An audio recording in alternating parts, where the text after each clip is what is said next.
I couldn't believe how much effort I'd put into her birthday party. It was my idea from the start.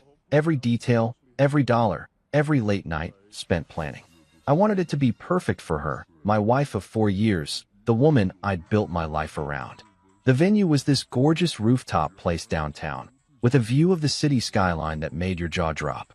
I'd ordered a 5-tier cake, chocolate and vanilla swirled together, her favorite. There was a champagne tower, too, the kind you see in movies, with glasses stacked so high they sparkled under the twinkling lights I'd paid extra to have strung up. I even had flowers flown in from halfway across the world, orchids, bright and exotic, because she'd once said they were her dream bouquet.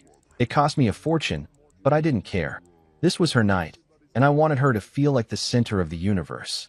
I stood there in my best suit, watching her laugh and mingle with our 60 guests, friends, family, people we'd known forever.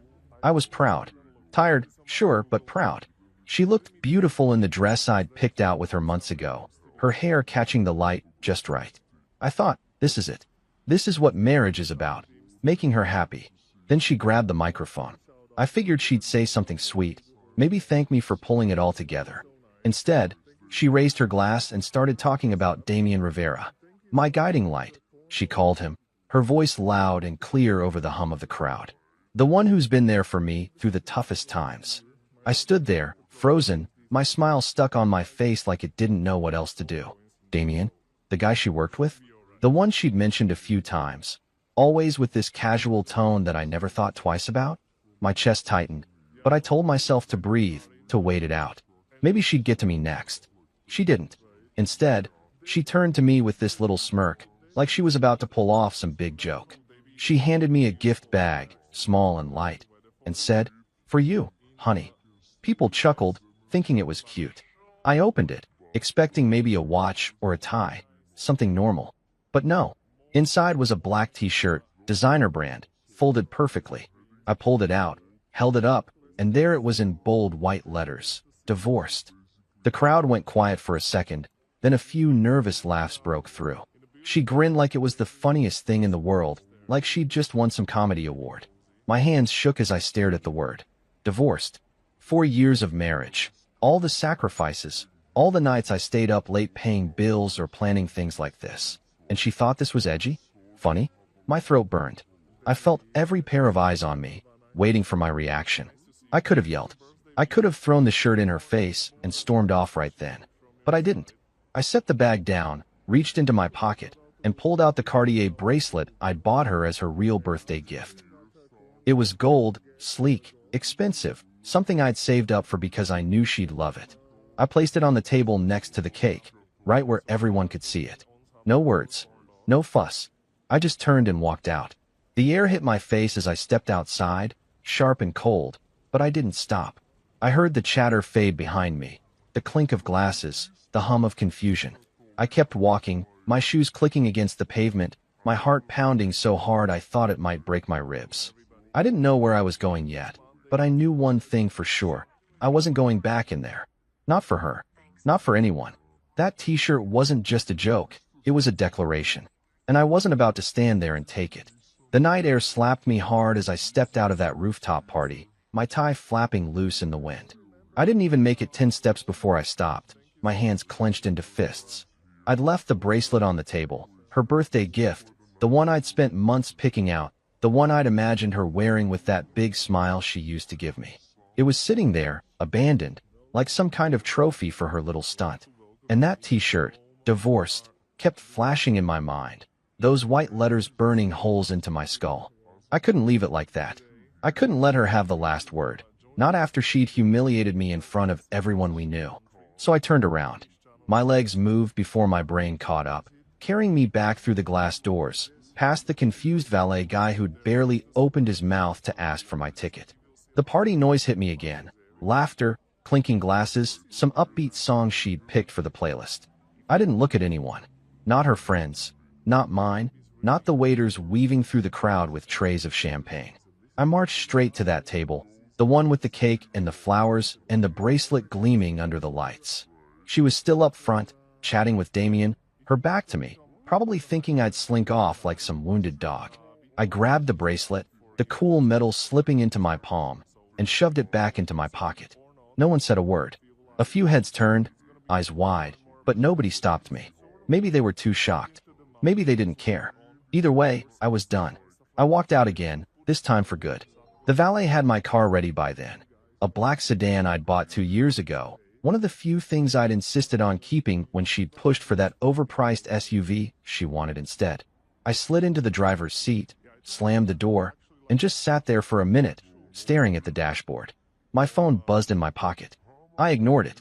The engine hummed to life, and I pulled out onto the street, the city lights blurring past me like they didn't even matter. 5 minutes later, it started. The first call. My phone lit up on the passenger seat, her name glowing on the screen. I didn't pick up. It rang out, went silent, then lit up again, and again. By the time I hit the highway, it was nonstop, buzz after buzz, her name stacking up in missed call notifications.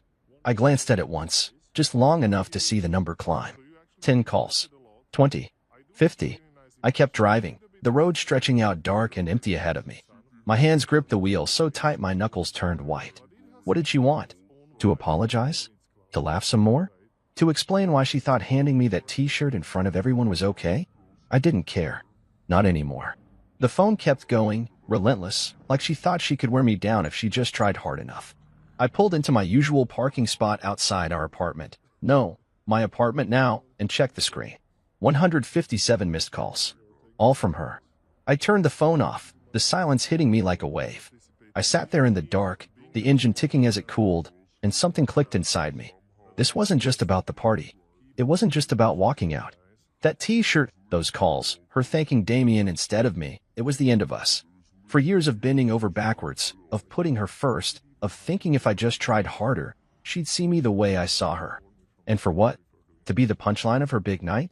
I grabbed my keys and stepped out, the cold biting at my face again. The apartment building loomed above me, quiet and familiar, but it didn't feel like home anymore. It felt like a shell, like something I'd outgrown without even realizing it. I didn't know what came next, where I'd go, what I'd do, but I knew one thing. I wasn't answering those calls. Not tonight. Not ever. I'd left the party, sure, but I'd left the marriage too. And she could keep calling all she wanted. I was already gone. I woke up the next morning on a lumpy couch in Theo's spare bedroom, the kind of place that smelled faintly of old coffee and dust. My suit jacket was crumpled on the floor, my tie slung over a chair like a dead snake. I'd driven straight to his place last night after leaving the party, my phone still off, those 157 missed calls locked away in the dark. Theo didn't ask many questions when I showed up, just opened the door, handed me a beer, and let me crash. Now, sunlight crept through the blinds, slicing across the bare walls, and I lay there staring at the ceiling, trying to figure out what the hell had happened to my life. Theo shuffled in, his hair a mess, carrying 2 mugs of coffee. He set one on the table next to me, the steam curling up in lazy swirls, and sat down in an armchair that creaked under his weight. "You don't come back from something like that," he said, his voice low and certain, like he'd already thought it through. I didn't answer right away. I just took the coffee, the heat burning my fingers through the mug, and let his words sink in. He was right. I knew it the second she handed me that t-shirt, divorced, like it was some clever little gift. But it wasn't just the shirt. It was everything before it, all the pieces I'd ignored because I loved her, because I thought that's what you do when you're married. I sipped the coffee, bitter and strong, and my mind started replaying it all. The time she'd asked me to move cities for her job, promising it'd be worth it. I'd left a good gig behind, packed up our life, and followed her.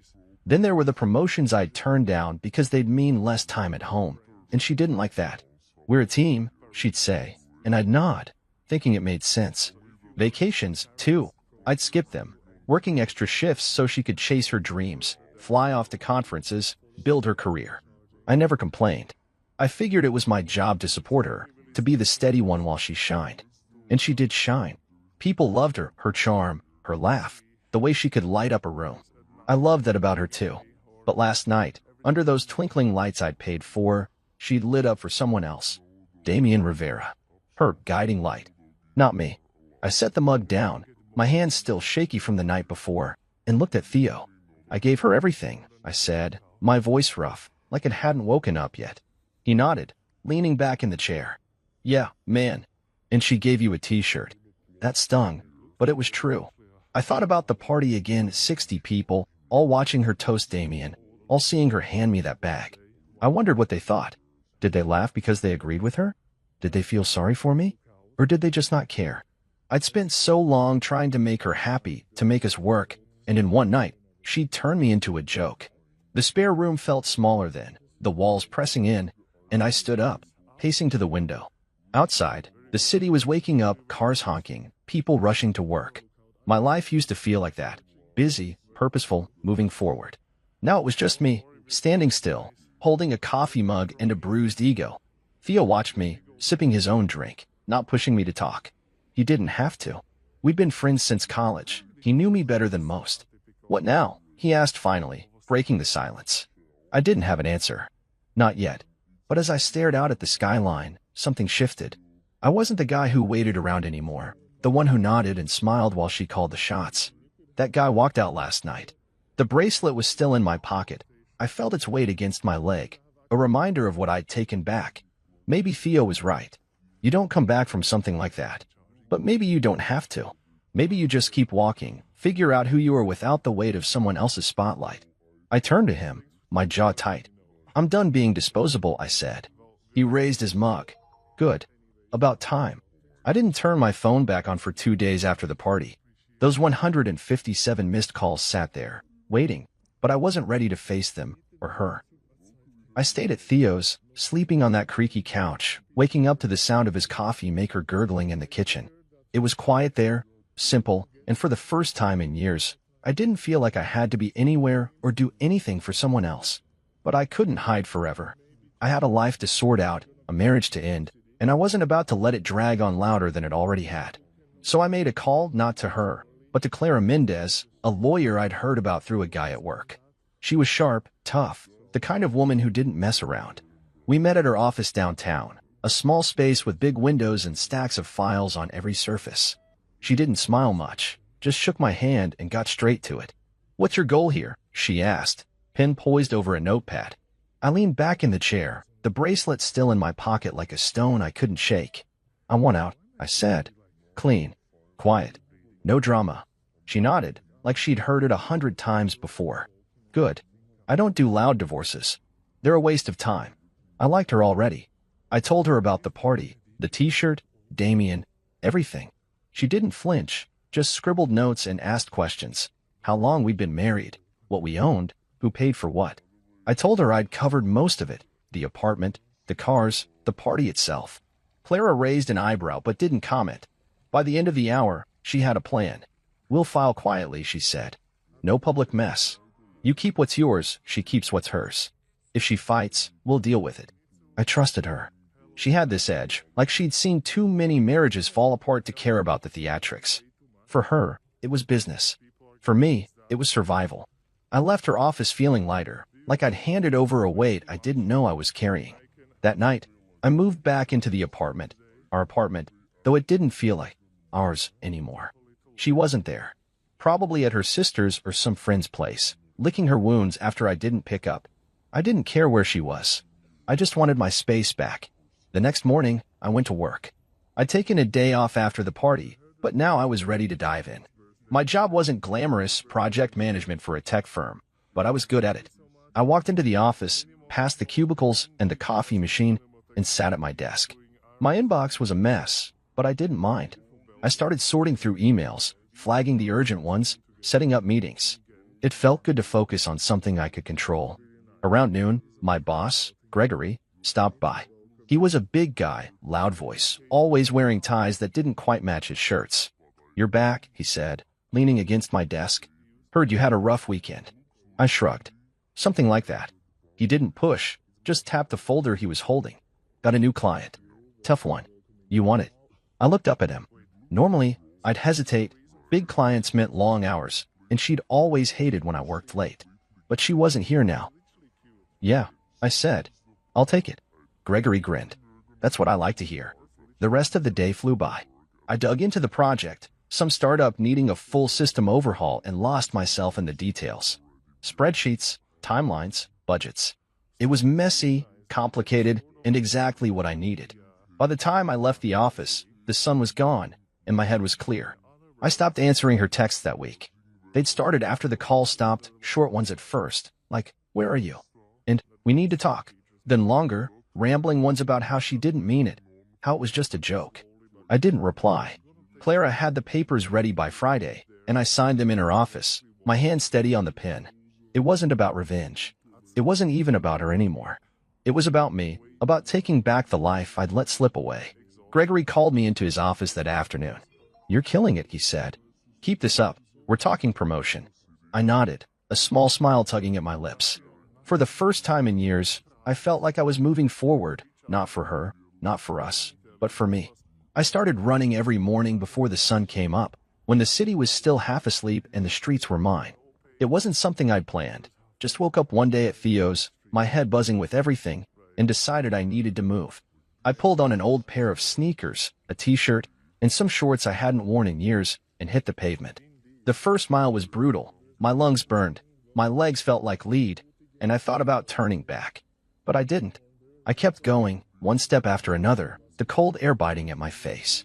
By the time I got back to Theo's, sweat was dripping down my neck, and my chest heaved like I'd just fought a war. It hurt, but it felt good, like I was shaking off pieces of the man I used to be. I'd spent so long sitting still, waiting for her to notice me, to need me, that I'd forgotten what it felt like to push myself. After that, it became a routine. Up at 5, out the door by 5:15, running through the dark until the sky turned gray. Mile after mile, I shed the weight of it all, the party, the t-shirt, the years of saying yes when I should have said no. I moved out of Theo's that week, back into the apartment full-time. She still wasn't there, and I didn't ask where she'd gone. Clara had served her the divorce papers by then, so maybe she was hiding out, figuring out her next move. I didn't care. I started changing things, threw out the throw pillows she'd picked, the ones I'd always hated, and replaced them with a plain gray blanket. I rearranged the furniture, turned the living room into something that felt like mine. It wasn't just about the space, though. It was about me. I set up a corner by the window with a small desk, a lamp, and a stack of notebooks. I started writing things down, ideas, plans, stuff I'd always wanted to do but never had the time or guts for. Vision boards came next, pinned up on the wall with pictures of places I wanted to see, projects I wanted to tackle. I wasn't just rebuilding a room. I was rebuilding myself. Work got intense, but I loved it. The client Gregory gave me was a nightmare, demanding, picky, always changing their mind, but I handled it. Late nights at the office turned into early mornings running, then back to the desk with coffee in hand. I was tired, sure, but it was the good kind of tired, the kind that comes from doing something for yourself. One day, I got a call from Sasha, a kid I'd met at a networking event a year back. He was young, maybe 25, with big ideas and no clue how to make them happen. "I've got this startup," he said, his voice fast and excited. "Me and my buddy Omar. We need help." I met them at a diner downtown, the kind with sticky tables and waitresses who call you Han. Sasha had wild hair and a laptop covered in stickers. Omar was quieter, scribbling numbers on a napkin. They pitched me their idea, a delivery app for small businesses, something local, something real. It was rough, but it had potential. "I'm not a tech guy," I told them, "but I can get you organized." Set up a plan. They grinned like I just handed them $1 million.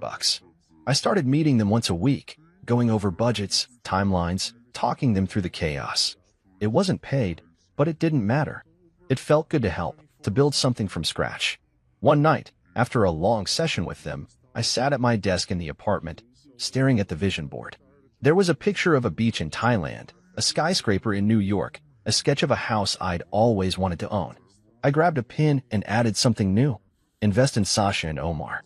It wasn't just about money. I wanted it on their dream, wanted to see it grow. The runs kept me sane. Every morning, I'd push a little harder, go a little farther. My body changed. My shoulders got broader, my legs stronger, but it was more than that. I stopped feeling like the guy who'd stood there holding that divorced t-shirt. I stopped waiting for her to call, to apologize, to make it right. She didn't matter anymore. The apartment wasn't a war room yet, but it was getting there: plans, ideas, a life I was making for him. I'd taken back the bracelet that night, but now I was taking back everything else. And it felt damn good. I was sitting in my office one afternoon, the sun slanting through the blinds, when my phone buzzed with a text from an old friend, Mark. He wasn't close to her, not really, but he ran in the same circles, so I figured he'd heard something. You okay, man? It read. Heard she's not doing so hot. I didn't reply right away. I leaned back in my chair, the hum of the office around me, phones ringing, keyboards clacking, and thought about it. Not doing so hot? Good. I didn't wish her harm, but I wasn't about to cry over her either. I've been pouring everything into my own life lately. Work, running, Sasha and Omar's startup, and I felt stronger than I had in years. If she was stumbling, that was on her.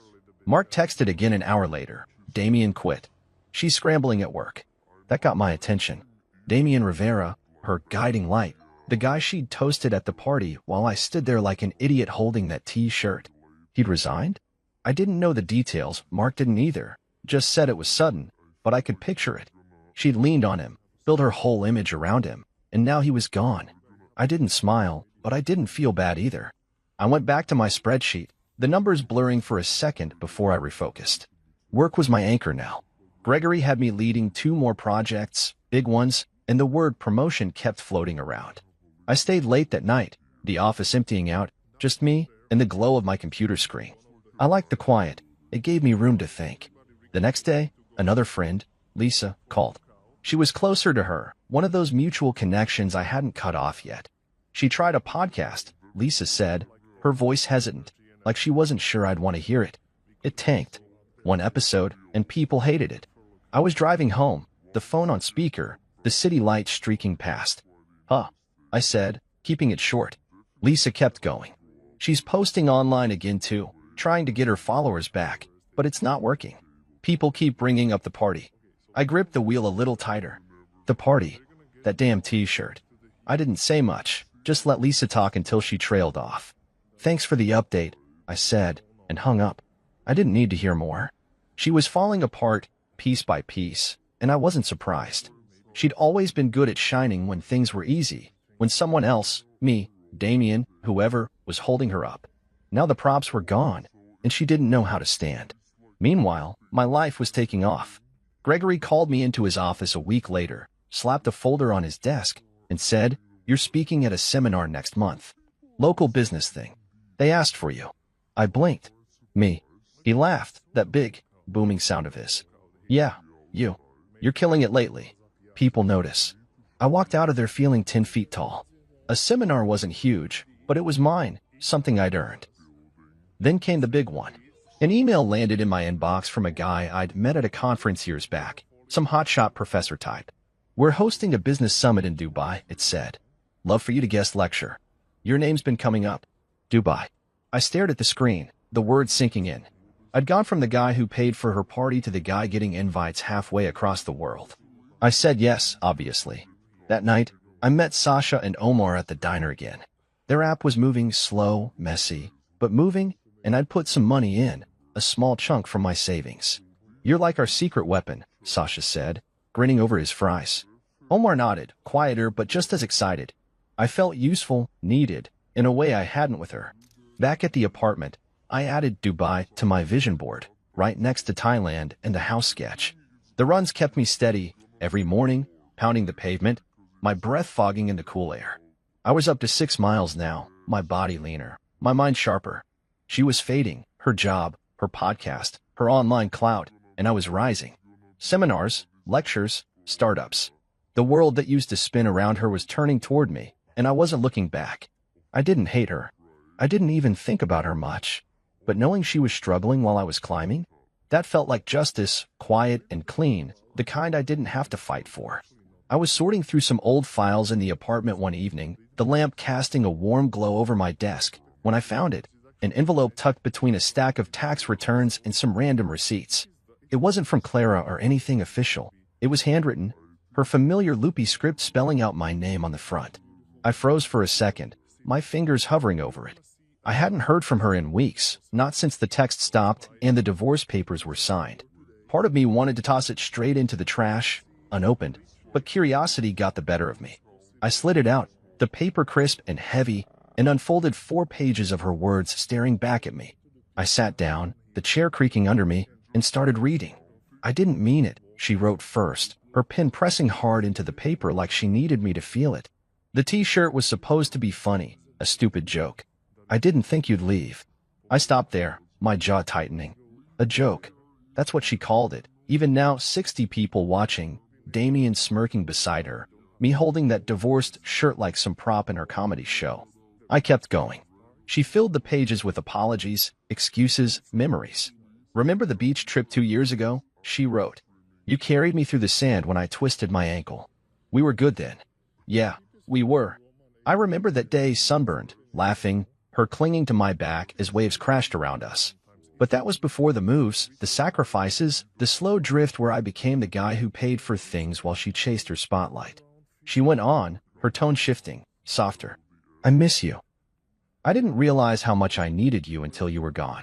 I set the letter down for a minute, staring at the wall. Needed me? She needed me to plan her party, to fund her dreams, to stand there while she thanked Damien. But me, the real me, not the husband who said yes to everything. She hadn't needed that guy in a long time. I picked it back up, flipping to the last page. I'm sorry, she wrote, over and over, like a chant. I messed up. I want to fix it. Fix it. I almost laughed. What was there to fix? The marriage was done, papers signed, apartment split, her stuff gone. She'd handed me that t-shirt and thought I'd just shrug it off. Come back, keep playing my role. I read it all once, start to finish, then folded it neatly in half. I didn't rip it up or burn it like some dramatic movie scene. I just opened the drawer next to my desk, the one with my birth certificate, my passport, a few old photos, and slid it in there. It wasn't trash, not exactly. It was a record, proof of who I'd been, who she'd been, and what we'd lost. But it didn't change anything. I wasn't writing back. I wasn't calling her. I'd spent years waiting for her to see me, to say something like this, and now that she had, it didn't matter. The words were too late, too hollow. I got up, grabbed a glass of water, and stood by the window, looking out at the city lights. The vision board was pinned up nearby, Dubai, Thailand, Sasha, and Omar's startup.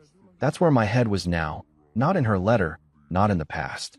I thought about the party again, that smirk on her face when she handed me the bag. She hadn't meant it. Bull. She'd meant every second of it. Meant to show off, to flex her new life with Damien in front of everyone. And now, with him gone, her career slipping, she was scrambling, reaching back for the safety net I'd always been. I wasn't that guy anymore. The next morning, I ran my usual route, the air crisp and sharp in my lungs. 6 miles turned into 7, my legs pumping harder, my mind clear.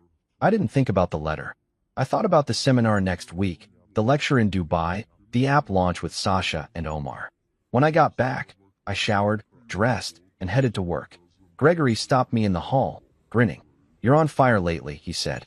Keep it up. I nodded, feeling the weight of it. Not her weight, not anymore, but mine. The letter stayed in the drawer, a ghost I didn't need to fight. She could miss me all she wanted. I was done missing her. I started writing one night after a long day at work, sitting at my desk with a beer in hand and the city humming outside my window. It wasn't planned, just grabbed a notebook and let my thoughts spill out. At first, it was messy, raw, all about the party, the t-shirt, those 157 missed calls. I wrote about how it felt to stand there, humiliated, while she smirked and the room laughed. I wrote about walking out, taking the bracelet back, driving away. It wasn't for anyone else. Just me, a way to get it out of my head and onto paper. But the more I wrote, the more it turned into something else. It wasn't just about her or us anymore. It was about what came after, running every morning, rebuilding my life, saying no to the old me who'd waited around for her approval. I filled pages with it, night after night, the words piling up like bricks in a wall I was building around myself. One evening, after a run, I typed it all into my laptop. It felt different seeing it on the screen, cleaner, sharper. I didn't know why, but I hit publish on a random blog site. No name attached, just some anonymous guy's story. I called it 157 Missed Calls, not because I wanted her to see it, but because it fit. Then I forgot about it. A week later, I checked the site. There were comments, dozens of them. This is my life, one said. I felt every word, said another. People I didn't know, from places I'd never been, were reading it, connecting to it. I sat there, staring at the screen, my heart thumping. It wasn't just my story anymore, it was theirs too. I kept writing. Every few days, I'd post something new, how I started running to feel alive again, how work became my lifeline, how I stopped caring what she thought. The blog grew. Hundreds of views turned into thousands. Emails started coming in, people thanking me, asking questions. How did you move on? One asked. What do you do when you feel stuck? Another wrote. I answered them, not as some expert, but as me, someone who'd been there, who'd figured it out one step at a time. It wasn't about her falling apart or me getting revenge. It was about choosing myself, about waking up every day and building something new. One morning, over coffee with Theo, I told him about it. It's a blog, I said, shrugging like it was no big deal. People like it. He raised an eyebrow, smirking. You're a writer now? Mr. Big Shot. I laughed. Nah, just a guy with a laptop. But it was more than that. The next week, a woman stopped me at a coffee shop downtown. Are you the 157 guy? She asked, her eyes wide. I froze, cup halfway to my mouth. Maybe. She smiled. I read your stuff. It got me through my breakup. Thank you. I didn't know what to say, just nodded, mumbled something about being glad it helped. She walked away, and I sat there, stunned. It was real now, not just words on a screen. People were finding me, recognizing me. The blog turned into a movement. I started a newsletter, then a social media page. 157 missed calls became a thing. Readers called it that, shared it, made it their own. Companies reached out, asking me to speak, to write for them. I said yes to a few small gigs at first, like a local workshop where I talked about rebuilding after betrayal. 50 people showed up, hanging on my words, clapping when I finished. Then bigger ones came: panels, podcasts, a guest post for a magazine. I wasn't anonymous anymore. I put my name on it, owned it. Sasha and Omar got in on it too. You should brand this, Sasha said one night at the diner, his laptop open to the app's latest numbers. T-shirts, man. Not divorced, but something better. I laughed, but he was serious. We tossed ideas around, and I liked it, not for money, but for meaning. Rebuilt, I said finally. That's the word. They nodded, and a week later, I had a prototype, a black shirt, simple white letters, rebuilt. It wasn't about her. It was about me, about everyone who'd read the blog and found their way back. The movement grew, and I grew with it. I wasn't just the guy who walked out anymore. I was the guy who kept going. It was pouring rain one evening when I heard the knock on my apartment door. I was in the middle of tuning my guitar, something I'd picked up again after years of letting it gather dust. The sound was sharp, insistent, 3 quick raps over the drumming of water against the windows. I set the guitar down, my stomach tightening for no reason I could name, and walked over. When I opened the door, there she was. No umbrella, no coat, just her standing there, soaked to the bone. Her hair clung to her face, mascara streaking down her cheeks, and for a second, I didn't recognize her, not the polished version I'd known, the one who'd smirked at me under those party lights. She looked small, fragile, like the rain had washed away everything she used to be. Can I come in? She asked, her voice barely above a whisper. I didn't say anything at first, just stepped aside and let her walk past me. She dripped onto the floor, leaving little puddles by the couch, but I didn't care about that. I shut the door and turned to face her, arms crossed, waiting. She didn't sit, just stood there, hugging herself like she was cold. I miss you, she said finally, her eyes locked on mine. We were good. I didn't move, didn't blink. The words hung there, heavy and wet, but they didn't hit me like they might have once. No, I said, my voice steady. I was good. You were lucky. She flinched, like I'd slapped her, and then the tears came quiet at first, then louder, her shoulders shaking. I messed up, she said between sobs. I know that. The party, Damien, all of it. I was stupid. I didn't mean to lose you. I watched her, this woman I'd loved for years, crying in my living room, and I waited to feel something: anger, pity, anything. But it didn't come. I'd already felt it all, the hurt, the betrayal, the slow burn of realizing I'd been invisible to her. I'd mourned us months ago, mile by mile on those morning runs, page by page in my blog. She kept going, words tumbling out. I thought I could do it without you. The job, the podcast, everything, it's gone now. Damien left, and I'm drowning, and I need you. There it was again, need. She needed me now, when her world was falling apart, when the spotlight she'd chased had flickered out. I stepped closer, not to comfort her, but to make sure she heard me. You didn't need me when you handed me that T-shirt, I said. You didn't need me when you thanked him instead of me. You don't get to need me now. Her face crumpled, and she sank onto the couch, hands covering her eyes. I didn't sit. I stood there, looking down at her, and saw it all: the party, the calls, the letters she'd sent. This was her last play, her final shot at pulling me back. But I wasn't that guy anymore. "I'm sorry," she whispered, over and over, like it could change something. I didn't say anything else. What was there to say? She'd made her choice that night, and I'd made mine when I walked out. The rain kept pounding outside, a steady roar that filled the silence between us. After a while, she stood up, wiping her face with her sleeve. "I'll go," she said, her voice small. I nodded, opened the door, and watched her step back into the storm. She didn't look back, just disappeared into the dark, the rain swallowing her up. I shut the door, locked it, and stood there for a minute, listening to the quiet. It was over, really over. Not the divorce, not the papers, but the part of me that still wondered if she'd come around. She had, and it didn't matter. Later that night, I called Theo. "You free?" I asked. He was, so I grabbed my guitar and headed to his place. The rain had slowed to a drizzle by then, the streets slick and shiny under the streetlights. We ended up on his rooftop, the city sprawling out below us, damp air cool against my skin. I played a few chords, he tapped a beat on the railing, and we didn't talk about her. We didn't need to. The music filled the space, rough and simple, and for the first time in a long time, I felt peace, not the loud kind, but the quiet, steady kind that settles in your bones. She was gone, and I was still here. I stood backstage in Milan, the hum of the crowd seeping through the heavy curtain, my hands steady but my heart thumping just a little faster than usual. It was a year to the day since that night, the party, the t-shirt, the moment I walked out and took my life back. Now I was here, in a sleek conference center halfway across the world, about to give a keynote speech to a packed auditorium. Rebuilding after betrayal, they'd called it, and my name was on the program in bold letters. I adjusted my tie, smoothed my jacket, and took a deep breath. The stage manager gave me a nod, and I stepped out into the lights. The applause hit me like a wave, hundreds of faces looking up, waiting. I walked to the mic, the click of my shoes loud in my ears, and for a second, I saw it all again, the rooftop venue, her smirk, that divorced shirt in my hands. Then I smiled. I once paid for a birthday party where I received a t-shirt labeled "Divorced." I started, my voice clear and strong. The crowd laughed, a soft ripple, but I didn't pause. 5 minutes later, I took back the gift I gave her, and my entire life with it.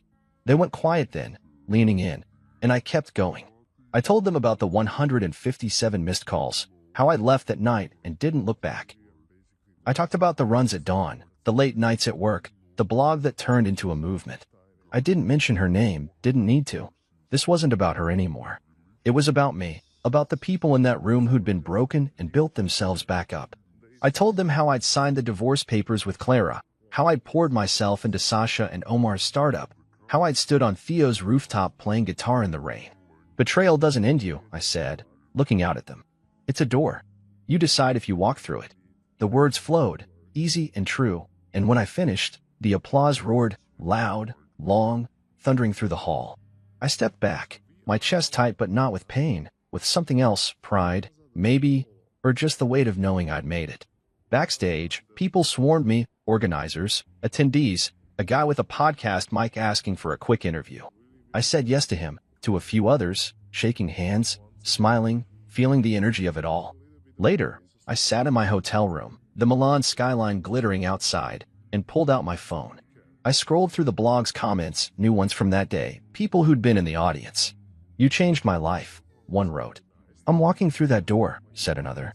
I set the phone down and leaned back, the quiet settling in. A year ago, I'd been the guy who paid for everything, the cake, the flowers, her dreams, only to walk away with nothing but a t-shirt and a bruised ego. Now I was here, speaking in Milan, with Dubai behind me and more invites piling up. Sasha and Omar's app had launched last month, and I'd worn the rebuilt shirt at their party, grinning as they toasted me. Theo had texted me that morning. 1 year? Man, you're a legend. I didn't feel like a legend.